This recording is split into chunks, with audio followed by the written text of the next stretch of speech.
Once upon a time, in the heart of a whispering forest, there lived an old, wise owl named Ophelia.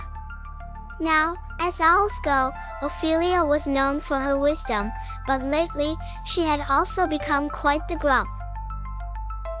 Her feathers were a little shabbier, her wings a bit slower, and the tiniest sound was enough to disturb her well-earned naps.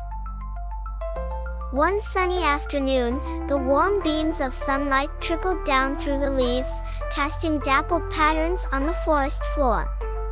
It was the perfect afternoon for a peaceful snooze, and Ophelia was snuggled comfortably in her roost, a cozy hollow within an ancient oak.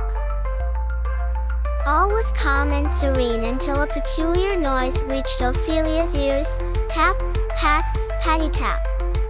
A steady rhythm disturbed the tranquil silence. Ophelia's eyes snapped open, wide and furious. "Who dares disturb my peaceful sleep?" she hooted angrily, her voice echoing through the hollow tree. With a rustle of wings, she flitted out of her roost, her sharp eyes hunting for the source of the sound. Below her, on the forest floor, was a tiny woodpecker named Peter, diligently pecking away at a nearby tree. "Oh dear, it's you," Ophelia huffed upon spotting the little bird. "What do you think you're doing, making such a racket in my forest?" Peter the woodpecker looked up, a mixture of surprise and apology in his bright eyes.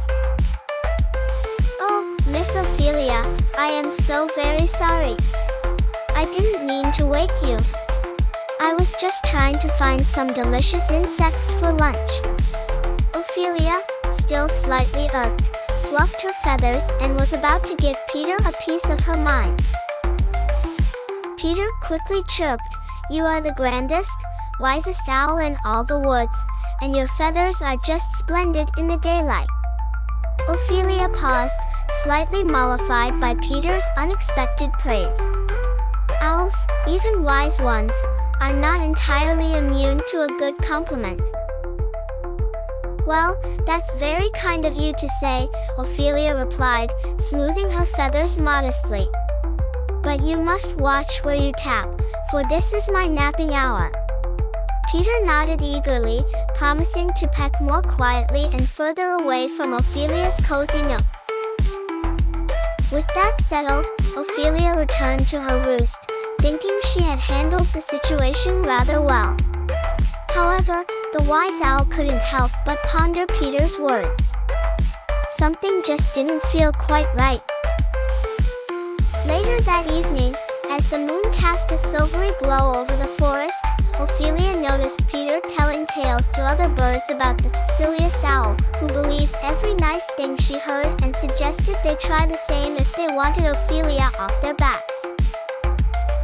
Realizing Peter's flattery had been a distraction from her genuine concerns, Ophelia learned a valuable lesson. Flattery, while flattering, shouldn't always be trusted without considering the intentions behind it. From that day on, Ophelia remained as wise as ever, but with a cautious ear towards sweet words, ensuring she always listened carefully before swooping into decisions. And though her neighbors continued their antics, they did so a little wiser themselves, with Ophelia perched above, watching over the forest with a knowing smile. Moral of the story: don't always believe flattery, as there may be a hidden reason for it.